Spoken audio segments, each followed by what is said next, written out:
पहले औरंगजेब वर्सेस शिवाजी पर जुबानी जंग। औरंगजेब के जमाने में भारतवर्ष जो है सोने की चिड़िया था, एक इंसाफ पसंद बादशाह था वो।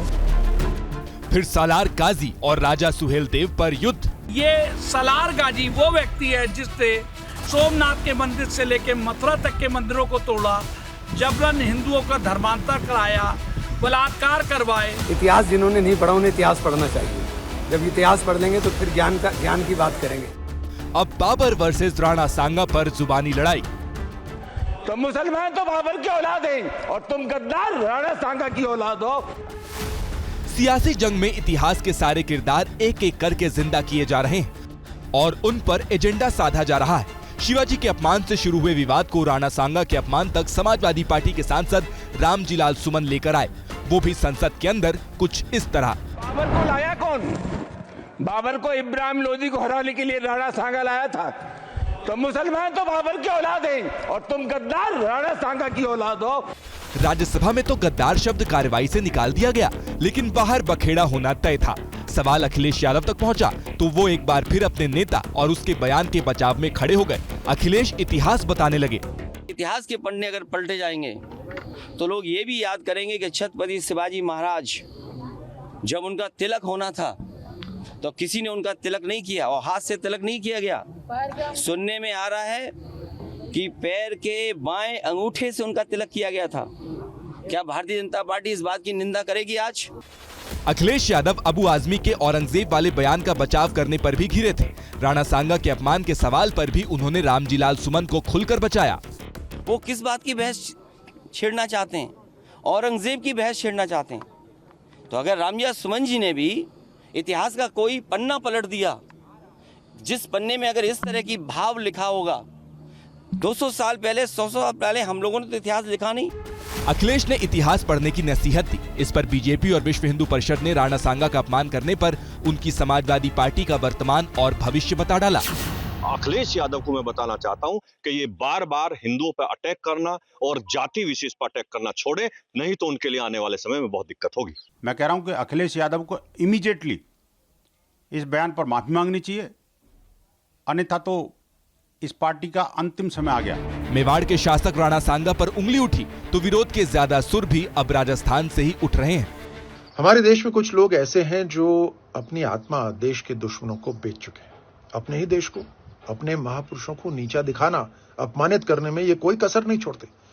ये दीमक है जो आपकी चौखट खोखली करने में लगे हैं। आज नहीं 1000 साल तक जब कभी भी समीक्षा करेंगे तो कभी बाबर और सांगा दोनों को तुलना करके एक पलड़े में नहीं रख पाएंगे। महाराणा सांगा ने जो स्वतंत्रता की अलख जगाई थी।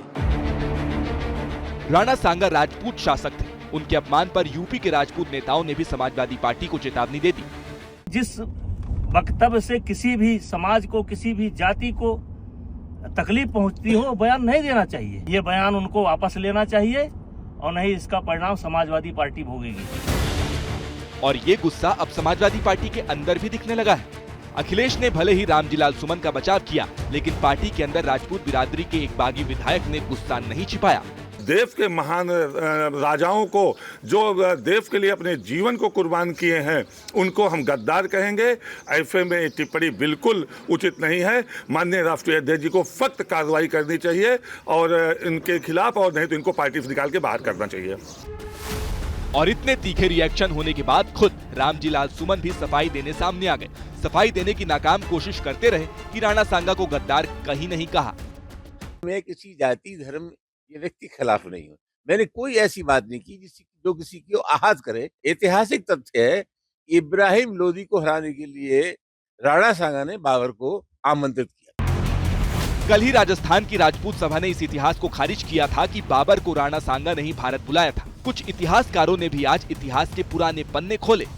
राणा सांगा की हेल्प बाबर ने मांगी थी, ऐसा हिस्ट्री ऑफ राजस्थान कहती है। On the other hand Baburnama ये कहती है कि बाबर की हेल्प करने के लिए राणा सांगा खुद राजी हुए थे।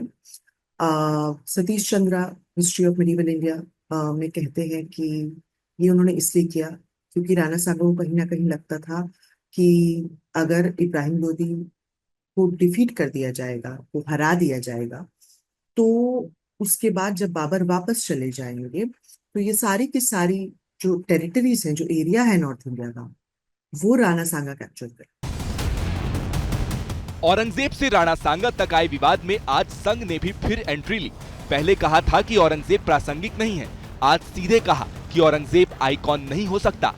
भारत में क्या भारत के यहाँ के इथोस के विरुद्ध चले हुए व्यक्ति को उनके नाम से आइकॉन बनाकर चलना है, या भारत के यहाँ के मिट्टी, यहाँ के संस्कृति, यहाँ की परंपरा के साथ जो लोग रहे हैं उनको आइकॉन बनाना है, यह मुद्दा है।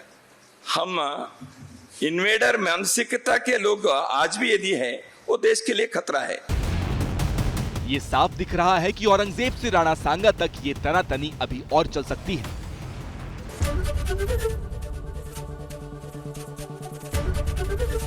एबीपी गंगा, खबर आपकी, जुबान आपकी।